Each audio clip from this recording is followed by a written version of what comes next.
All right, so Qmk is an open source keyboard firmware. It's mostly under the GPLv2 license, but there's a few other licenses thrown in. It's a fork of another keyboard firmware called Qmk, but it's got a few more key codes and supports a few more chips, and it's maintained by Jack Humber of OLKB. He's the guy responsible for the Plank, which there's a couple of back there, and a few other keyboards, and it was mostly made as a fork of Qmk to get onto those keyboards. And we're going to go over a little bit about what that is, some of the features of Qmk, how to flash it onto keyboards, and things of that nature.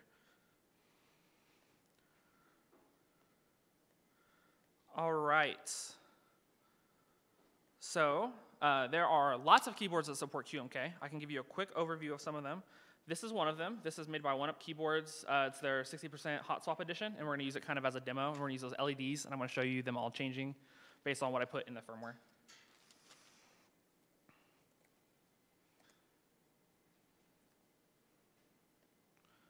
But it supports, this is the source code for it right here. This is their GitHub page. I'm going to blow this up a little bit so everybody can see it. Is that better? Yes. So it supports a lot of keyboards. And it's pretty much all community driven. So these are all the keyboard, either specific keyboards or companies that have specific keyboards that it supports. And as you can tell, there's a lot of them. So keyboards that weren't like manufactured to support Qmk, people have versions of Qmk that run on those keyboards, and basically they do that so they can get any kind of layout they want running on that specific keyboard if they don't like the default layout. So let's go over how to do that. Qmk has a web configuration tool called Qmk Configurator. You can find it at config.qmk.fm, and it basically allows you to, let me go ahead and get rid of my stuff. It basically allows you to go in and set up a hex file that you will drop onto the keyboard to do any kind of like layouts or layout for the specific keyboard that you want. The keyboard we're going to do it with today is that, like I said, the OneUp Keyboards OneUp 60 Hot Swap Edition, which is it's listing right there. But you can pick any of the keyboards that are basically in that repository to throw on there. It just happens to be the first one, so I made a really good example because it starts with 1. So every keyboard is going to have a default firmware, and that's probably what's going to ship with the keyboard, or what they're going to kind of suggest you load on it the first time you do it with that keyboard, if it doesn't come preloaded. So I'm going to go ahead and load up the default to give you some examples of how this keyboard works. All right, their CSS is a little weird and jumpy, so we're going to ignore that. So right here is the default layout of the keyboard. As you can see, it's a 60% keyboard. So this kind of matches, the shape of it matches that, and it's going to be the same with any other keyboard. So any keyboard you load in, it's going to have the actual shape of the keyboard on there. And it's all pretty cut and dry. You got number of rows, you got everything. One of the biggest things of Qmk that I think makes it pretty useful is it has a concept of layers. Layers are something you're probably already familiar with just by another name. So for instance, with Shift is technically a layer. So when you hit Shift and then you hit A, it's now capital A. So layers are the same concept. It gives you another key to press after you are on that layer. So here's where it specifies the layers you can do, and then here is where you define what those layers have. So this is the normal layout when you're not doing anything. But for instance, you don't have function keys. So you can go to layer 1, and up at the top you have a layer of function keys. You also get arrow keys over here, and you get page up, page down, and all of that. You access that layer by pressing, on this keyboard with the default layout, you access it by pressing this key right here, which it signifies in the layout with this. And then from layer 1, you can actually get to layer 2 by pressing the key next to it, and it has all of the backlight options. So what we're going to do is I'm going to show you an example of making your own layout and loading it onto your keyboard using another tool that Qmk provides called Qmk Toolbox. That makes it super easy to just drop those hex files straight onto your keyboard. So I don't want the default layout, so I'm going to just reload the page. And up here, we still have the OneUp Keyboards, OneUp 60 HSC, which is this keyboard. And we're going to do a very simple layout that won't be functional at all, but it'll demonstrate kind of how to drop it on there and what the layers and everything do. So right here, we have absolutely nothing. So I can take anything I want and drop it onto any of these keys, and it will be what will be on the keyboard once I flash it. So I'm just going to drop A and put it where A normally is. Down here, you have a lot of different functions. You have your control, and you have MO, which is how you actually do the layers. So I'm going to go ahead and put a layer on a spacebar.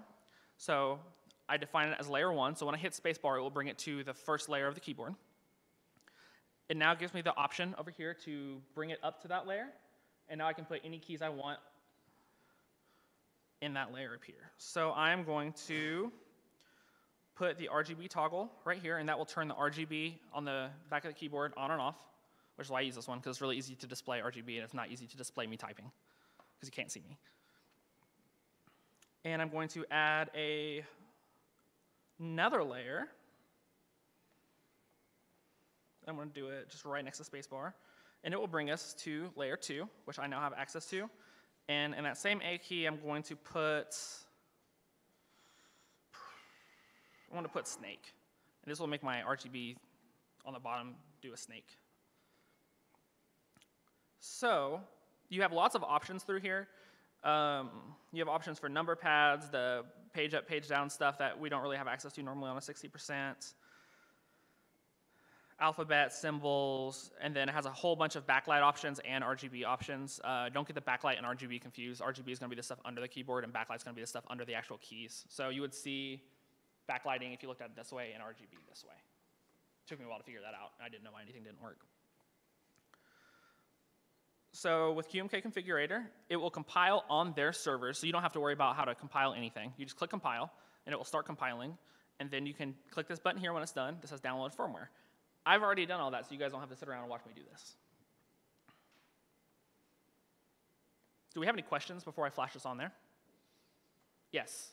So I have one up. So if I remember, I get hugely frustrated because I had to, every time you wanted to reinstall the firmware, you had to clear the previous firmware, which was like you had to reset. Mm-hmm. Like, I know there's it's funny, when I got it, I know there's a key code you can hit that will reset firmware without you having to hit the button on the back of the board. But how do you clear the firmware for a new install? Because the software doesn't automatically delete it for you. The software, as far as I know, the Qmk Toolbox, is this the software we're talking about? I think it automatically runs, it probably depends on what keyboard it is, because it runs different commands depending on what keyboard you're running. But I know for mine it does clear the firmware. Because like, I had to literally, for the first time I had this thing, I had to unscrew the keyboard every time I logged in, because I had to hit the reset button on the back to clear to wipe the Okay. previous install. What that's probably doing, it might not be resetting the firmware. The question is, he's asking, how does he clear the firmware from the software without having to go to the back of the keyboard to press the reset button? Most keyboards, I don't think pressing the button on the back is clearing the firmware. It's probably, with this at least, and I assume because they're the same company, yeah, I assume it's similar. It's putting it in DFU mode, which is the mode a keyboard has to be in. It's like device firmware update mode. So it's not taking the firmware off of it. It's putting it in a state where you can put firmware onto it. So there's not a way to do that from the software, and I think that's pretty intentional. You don't want to be able to plug in things and start putting it into firmware reset mode. The only way you're going to probably be able to do that is from the back of the keyboard. A lot of keyboards have key combinations you can do, so you can like hold. What other ones do? I searched the site for forever, couldn't find the key command until weeks later. I'm like, Okay. I don't even remember what it is at this point, but there is a key command that actually will wipe the previous firmware off. I have experience with this because I had the same kind of issues with this when I first got it. What he was saying was there is a key combination he thinks for his keyboard, but he doesn't know what it is, and it's hard to find on their website. A lot of these keyboard companies don't have the best websites. One Keyboards is one of them. They're a great sponsor, and they make lots of great products, but I have trouble finding information on their website. But what they do have is they have a great Discord channel with tons of super helpful people, including the One Up Keyboards people, who will answer any questions you have just because they like the products and they want to help people out with them. And that's how I figured it out. A lot of keyboards do get into DFU mode. Instead of having the pressing the button on the back, you can do different key combinations. Like you can hold space, I think it's like space and B when you plug it in. And there's like 4 or 5 different options. Qmk's documentation also has a bunch of different options for you to try if you can't get to the button or there's not a button on the back. So I would run through all of those first before you take your entire keyboard apart to press the button. Lucky for us, a lot of keyboards have a little notch in the back. You might be able to. That's what I would have done. I would have just cut a hole in it because it makes it easier to just stick a pinky or a pin in there or whatever and hit the button. And a lot of these keyboard companies that have these more like open source DIY kits, it's one or two people running the website, and they may not have a lot of customer support. They may be super helpful when you can get in touch with them, but they will generally have things like Discords or Twitter accounts or something. And that's probably the easiest way you're going to be able to reach out to them, just because they're super small companies. All right, so I have a keyboard layout that I think is exactly the same as the one I just made that I've already downloaded. So this is Qmk Toolbox. It's another tool set they provide to do the flashing for you. You can do it from the command line, but for most people it's easier to use the GUI. The command line's not bad, it's usually 2 or 3 commands, but if there's a GUI to do it, just click 2 buttons and you're done. I can show you guys later if we have enough time doing it from the command line also. Do we have any more questions before I do this? Awesome. So you basically have to do 2 things to do this. You just open up your hex file, which I downloaded and titled demo.hex, so I think it's the right one. And then you're going to click flash. I'm going to click flash, and it's going to yell at me because I didn't put my keyboard in DFU mode like we just discussed. Yep, no devices available. So what I'm going to do, I'm going to flip the keyboard over here, and I'm going to press that button on the back, and it's going to say device disconnected. You probably can't see it. And it's going to say DFU device connected, and that means the keyboard's ready to go ahead and flash. I don't know how it decides if you have multiple keyboards plugged into your computer when you do this. I wouldn't do that. I would just plug in the one keyboard you're trying to flash. That's generally a good idea anyways. If you're flashing stuff, don't have other stuff plugged into your computer that could also be flashed. I think it's already done. Let's find out. Yes, I have an A. I have an A key. I don't have a B key, or a S key. It's not B. B is not next to A. So what I'm going to do is I'm going to hit the space bar, which will bring me to the next layer, and I'm going to hit the same A key, and it turns off my backlight, because I put the backlight toggle as that key. So I'm going to hit the key next to it, assuming I did this the exact same way. And now it's Snake. So Qmk supports a lot of different, basically backlight, like LED configurations. There's Snake, there's Christmas colors, there's like rotating RGB, there's flashing RGB, breathing, typing when you breathe. There's a bunch of cool stuff. I don't like most of them because it's kind of distracting when my keyboard's flashing when I'm typing. But I do like the default one, which I won't be able to get it back to because I didn't put a key for that. But I'll put the default firmware back on, which I'll do from the command line to show you how that all works. Do we have any questions about flashing the keyboard? Cool. So there is a bunch of different ways you can install the software if you want to not use Qmk Toolbox. I'm not going to go over all of those. If you want to use this command line to do it, there's tons of docs for it on Qmk's website. I am going to do it from Ubuntu on Windows because I don't know how to do stuff in Windows very well. Like Ubuntu subsystem. Oh man, I hope you guys can see this. No. Okay, I'm going to tell you exactly what I'm typing as I type it. I'm going to go to the, I have Qmk, the whole firmware source pulled down onto my computer already using Git to pull it down. You can also download it directly in a zip file, I think, from GitHub. And I'll show you how to do all of that. So CD.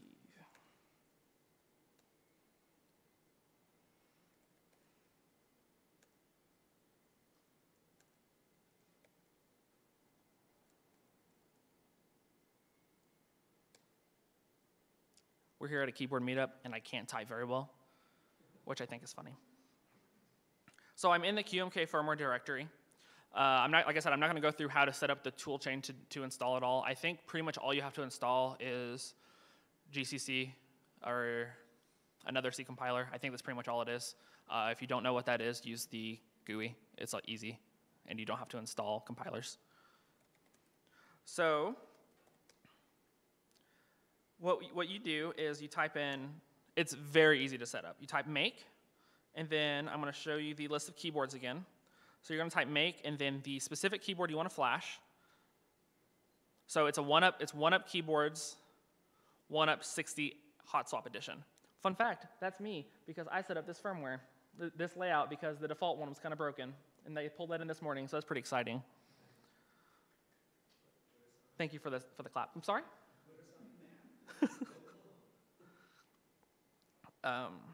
The default one that it shipped with was different than the one that was the default on the website, and the one that was default on the website worked, and the one it shipped with wasn't, right?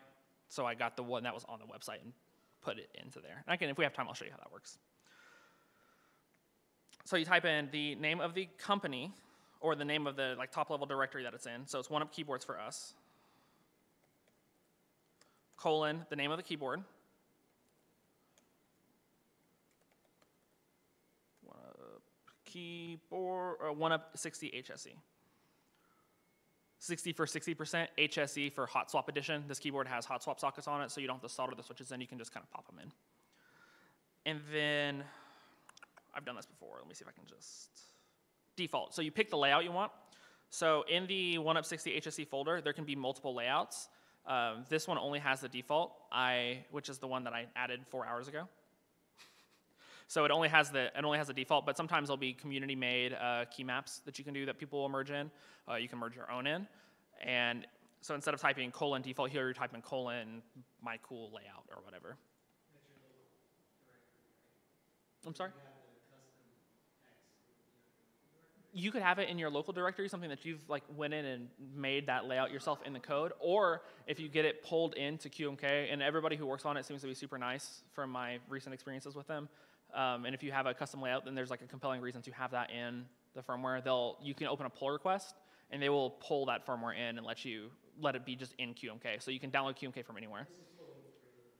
Yes, I'm sorry. Yes, I pulled Qmk down into my local directory already. It takes a few minutes, so I didn't want to do it while I was here. So this is Qmk just downloaded straight from that website, basically, the actual source.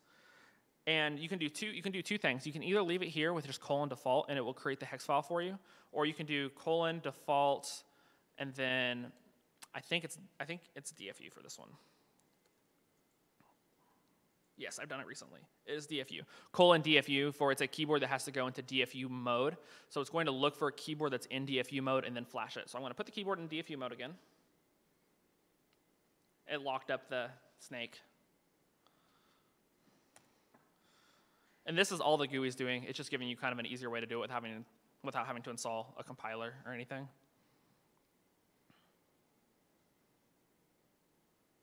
So it's compiling it and linking it and dropping it on the board. And we are all set. So it's back to Snake. I don't know what the default layout's way to change that is. Let's find out and make sure it's the default layout. Actually, I can just type. See, I've got all my keys back. And space is no longer the layer. So I am back in my default key map. So if you want to make your own key maps, there is a list of key codes. If you want to make your own key maps and actually put them in the Qmk source. There is a big old list of key codes that correspond to specific keys. Why am I losing my mouse? There we go. So for instance, KC_V maps to V, and I'll show you what this means in code. And it's not as scary as you would think. I think firmware, and I think something I don't want to touch. But most of them already have default key maps, so you can copy the default key map and then drop your stuff into it, which is what I did. I'm going to make this bigger so everybody can see it. I don't know, is it just Command plus or Control plus? It is.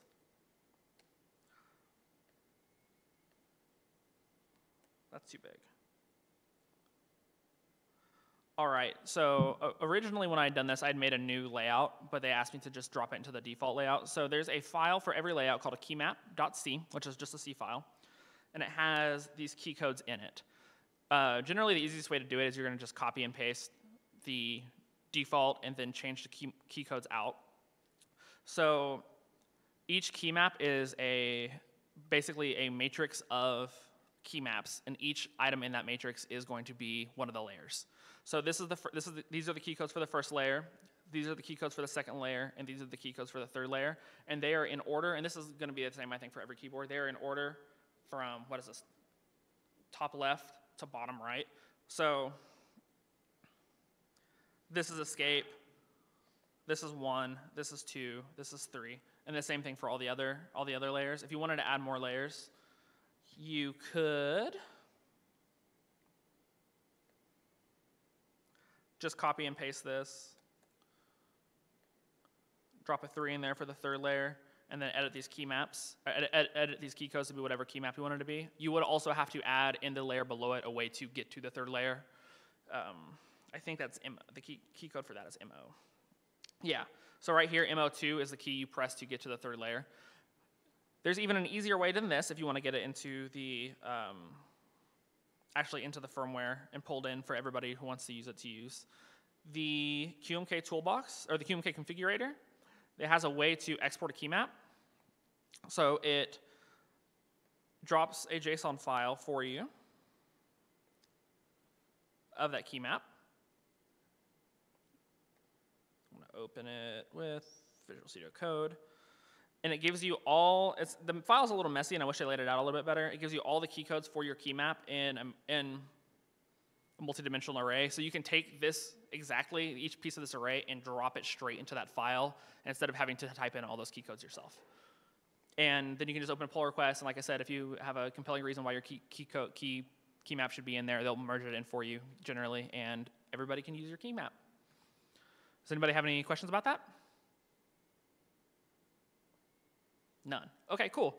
Well, that's all I've got for talking. So what's going to go on? Oh, question. No, a couple of questions. Yes, let's go. What's going on? For you is, I know there's a, because I use it with the transparent key that goes through multiple layers. I always find that useful. So when you set one key code and it actually, if you wanted escape to be the same on every single layer, you would use what KC underscore what to make sure it's the same. Do you have to put escape in every layer? Or is there like a transparent code that will do it for multiple layers? You know what I'm saying? I think KC underscore TRNS is exactly that. Is TR what? TRNS, I believe that's the one that Yeah. your mouse is on it right now. Okay, cool. I think it says look, that one says look to the next layer or whatever, the only layer that has a key code in it. And that one's really important if you start getting into function, like using the layers, because like seriously, these things become a zoo. Yeah. And I actually started printing out, in some cases, my key layout, and I'd stuff it into the keyboard for it sometimes, just in case I'm like, what's going on? Yeah. So what the question was is there what is the key code, or is there a key code to have the same key on multiple layers? So for instance, if you have escape and you want to use it on layer 0, 1, 2, 3 without having to add that specific key code to each layer. And the answer provided by John, because I didn't know the answer to this, is probably, from what John remembers, KC underscore TRNS. So anytime you have KC underscore TRNS, it will look to the layer below it and get that key, which I think does sound useful, and I didn't know that was a possibility. Another question we have, heard you can put, I don't know, call them macros, but you can create multiple keystrokes with a single, Mm-hmm. command. I can't even figure out how to read the Qmk programming on it, but you ever looked into that stuff, or anyone know about that stuff? The question is there a way to set up macros using Qmk so that when you hit one key, it does multiple keys? If I had to guess, I would assume there is. Dave is nodding yes like there is. I've also never done that. Do you know how, David? It was in the Discord channel. He recommended that to me. That's what I've been talking about. Okay. Cool. So there is, oh yeah, I saw that. Okay, I saw that. Let's see if I can look and just figure that out really quick. If not, we're gonna move on because I don't know. Yeah, it just was more if someone knows about that. Because I'm more like, That's a good question. if I want to hit a command key that would give a timestamp, for instance, I don't, can a keyboard actually tell you what time it is? Or, you know, Well, the macro, I think the macros wouldn't necessarily be that. I think the macros would be a combination of keys that your keyboard could already probably produce. you can still write the script on your local computer. You can't have a keyboard you take with you that would be able to do a similar timestamp. I bet you could. Do you know the answer to this, John? Yeah, well, I think the hard part is you'd have to have a keyboard that knew what time it was. And, Yeah, okay. and a lot of these, they have no idea. There's no way. Yeah. So Yeah. the macro that was recommended to me is basically if I long press on my on my ear keys actually, and then if I just tap it, Yeah, it seems like something it's a that, key code yeah. macro, not really a script macro. Yeah, I've never seen anyone really power use and turn people into video games. So. I mean, I guess you could set up a macro that like opened a terminal randomly Random and script. copied it and then closed it back out and then pasted it. I guess you could. That'd be it.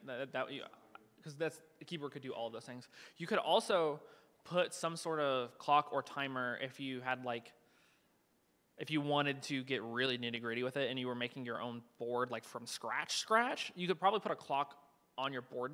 I don't know how that works on hardware. I don't know a ton about hardware. And Qmk is open source, so I bet if you put a PR that into Qmk that did that, that'd be useful, and they'd probably accept it, or they'd have recommendations for like how to make it better. I wouldn't know how to do that because I don't know a lot about hardware. When I say PR, does everybody know what PR means? Probably don't.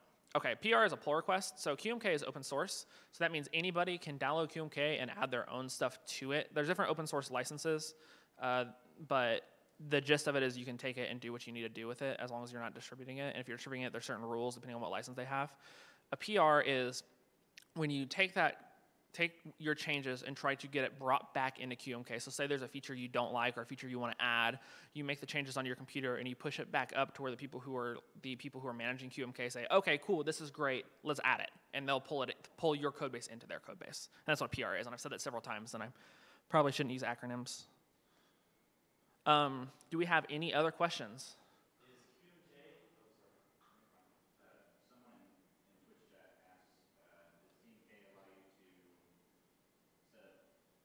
set up layouts for two keyboards at once, so you can use hotkeys for different programs like video editing? The Plank one does?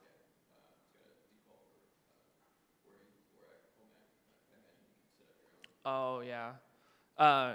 David over here saying one of the keyboards that uses Qmk Plank does that, so you could do that for your own keyboard if you wanted to go through the process of setting that up. Does that answer the question, person in Twitch? Okay, cool.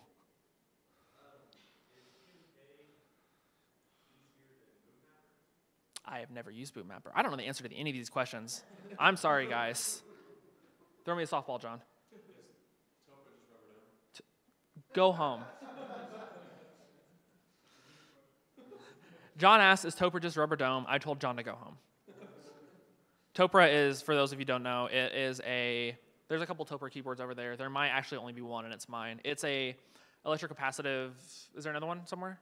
Oh yeah, you have an HKB too. It's a rubber dome over a spring that touches the board and completes a circuit instead of like the normal switch type that completes a circuit when you press it down and it like lines up. It, I guess, is fancy rubber domes. Rubber domes being like the $5 like Dell keyboards or whatever. It's not really because it feels a lot better. But I don't know, it's kind of no, it's not rubber domes, John. You can type on some happy hacking keyboards. There's two back there. They're Topra, and you can tell me that they don't feel like Dell $5 keyboards. Please, they're expensive, and I need to justify my purchase internally. Thank you, guys. Questions?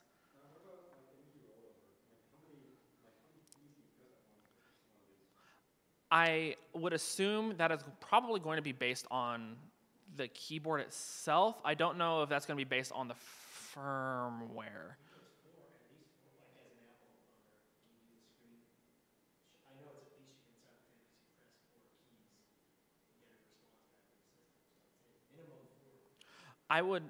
Minimum 4. I would bet more because it goes up to 15 layers, and I think a lot of those. Well, I bet you could do multiple layers from one key. So I bet we could do. I bet it at least supports like a good amount because you're going to do super scientific. Because if you have like 6 layers deep and you want each layer accessible by the layer before it only, you could do like A brings you to layer 2, S brings you to layer 3, D brings you to layer 4, and you have to like piano chord it to get to layer 7 or whatever. So I bet it supports at least as many fingers as you can type with rollover. But I don't know for certain. Another question I don't know the answer to. Qmk does support the, what do they call those? Stenographs? Yeah, stenography stuff. John's eyes light up. He really likes this. Do you guys know what like stenographer keyboards look like? They're wild. You type like a chord to type out full like words, and it takes them all basically at the same time. It's people who do like court documentation, like when they're in court and they're the people who are over there typing the whole court session. They do stuff like that. It's pretty wild. Also something I know nothing about. All right. Anybody else? Oh, Logan, I was just gonna say, I'm pretty sure rollover is like PCB based. Is it PCB based? That wouldn't surprise me. That wouldn't surprise me. Because I know mine is like 8, but I've seen some stuff that's like Okay. I know PS2 keyboards had that limitation where they couldn't get above certain keys at once to be pressed, but it seems like USB keyboards are better about that. Cool. Good info, guys. I didn't know that. Any other questions? Can you design a pattern which can jump layer, like jump 2 layers or 3 layers, or go back 1 layer? The question is, can you have a button that can jump multiple layers? So if you're on layer 0 and you wanted to jump to layer 4. And I do know the answer to this one. So the key code to get the layers is MO, which is right here, layer functions. There's other layer functions, and I'm not sure what they do because I haven't used them. Toggles, set default layer, a couple other stuff looks like. Some make it like the shift key, some make it permanent, like a caps lock. I think Cool. some of the components. So I'm on layer 0 right now, or this is layer 2. So it gives me the number right here, 0. I can type in like 12. And from layer 2, I can get straight to layer 12 because I've assigned it as layer 12. So you can jump from any layer to any other layer that you want. And I bet I could so I'm on layer 2 right now. I bet I could press that and type in 0, and it would get me back to layer 0 also. But layer 0, you just stop typing, so you probably wouldn't want to necessarily do that. But you can do that. What if I have one button that takes me to layer 12 and another button that takes me to layer 0, and I press both at the same time? What layer will I be on? You would be on whatever layer silly people who do silly things with their keyboards go to. Okay, I wouldn't do that. And I know you also know that. Okay, anybody else? What's the purpose of multiple layers? This keyboard is small, and I can't get to all the buttons on it. So that's one of the purposes. I can't get to function keys because this is the number row. So if I want to get to the function keys, I have to layer up and type the function keys. All the backlight stuff, I don't want the backlighting stuff on, I don't want to just be typing and accidentally hit backlight stuff, so I can put that on layer 2 or 3 or whatever and hit a couple buttons and then start changing the backlight settings. It's for things like that. It's mainly just because it's a small keyboard? Yeah, you can do it with larger keyboards too. And if you wanted to set up, like you could do like macros and stuff with it or things like that. But personally, it helps me because I use smaller keyboards. So I can get to the buttons that aren't actually there with those layers. For like certain configuration for certain applications, like set video editing software. Anybody else? Cool. So we are going to have a raffle here in a few minutes. I've been lucky to have been sent stuff from a couple sponsors, and I'd like to thank them. One of them is OneUp Keyboards.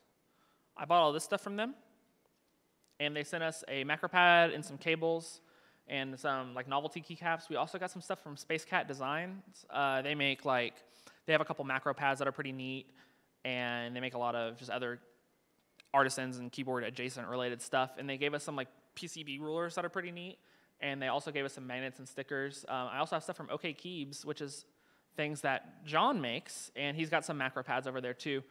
They all run QMK, and if you have questions about them, John can help you out with them as well. When you do the raffle, just curious, well, Captain, are we going to do another one of these before the end of the year? Another one of these? Yeah, keyboard, like obviously not Configura, but I didn't even, like I would love to do this again before the end of the year. Before the end of the year? I was thinking about trying to do it yearly. Before the end of the year, man, I don't know if we could maybe do it twice a year. What I'll do is I'll do like some general gauging of how often people might come to this. I would do this as often as I wanted to. I'll come talk about keyboards all day. But we also have a, what are you gonna say? Yeah, we also have a keyboard Discord where we talk about keyboards. I know we have one person here from the keyboard Discord and their friends, and nobody else came, and I'm going to chastise them all. Is that Techlahoma or is No, it is not Techlahoma affiliated. I can't like vouch for it super well, but it's just a bunch of people in there talking about keyboards. Yeah, Oklahoma specific. There's also I'll put if anybody wants an invite to that, come talk to me, and I'll get you an invite to it. I don't know the best way to distribute that other than just giving it to you. There's also like there's also a bunch of websites that have people doing keyboard stuff all the time. Reddit has a great mechanical keyboard community. There's, what is the other one? Geek Hack is another really good one. I think, what is the new one that just started Keep Talk, that's what it is. Yeah, Keep Talk is a good one. It's pretty recent. So there's a bunch of like online communities for this as well. A lot of, like I said, a lot of keyboard companies have their own Discords. Like One Up Keyboards has their own Discord, and KBD Fans has their own Discord, and there's a bunch of those. There's also a lot of Slack groups. I don't know, but I catch here getting, like, if we want to get people together, we want to have everyone go maybe one spot. I think, where would that be? So we can have, another solid turnout. I don't know. I would have to think about that. Get with me after this, and we can talk about it. That's a good, like I said, I'll hang out with people and talk about keyboards whenever. So we can get that figured out. Anybody else? All right. Oh, another question. I was actually just going to make a suggestion. Yes.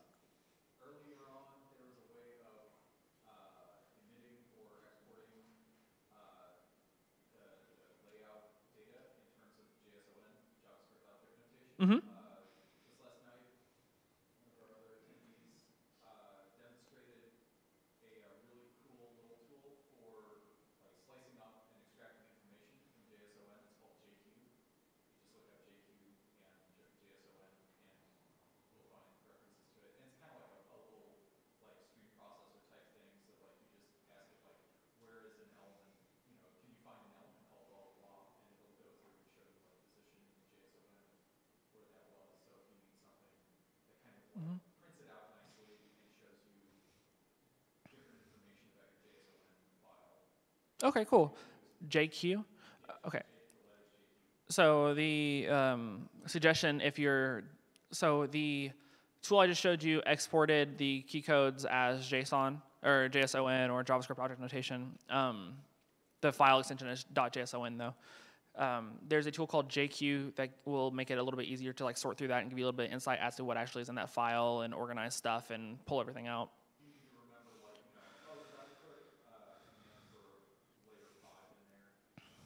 Where did I put it? Then you can see where the file is. Okay, so if you're looking for a specific command in that thing that you had in there and you didn't know if it was in there or not, you could use JQ to do that. A lot of text editors have pretty good JSON tools. VS Code does, and then if you're a software developer or like to program or whatever, most programming languages have a good way to handle JSON also. Specifically JavaScript, it's super easy to do anything JSON related in JavaScript. Also, anybody else? Okay, cool. We'll do the raffle. Come type on people's keyboards. Don't like cough on them or get food crumbs or anything in them. All right, thank you guys.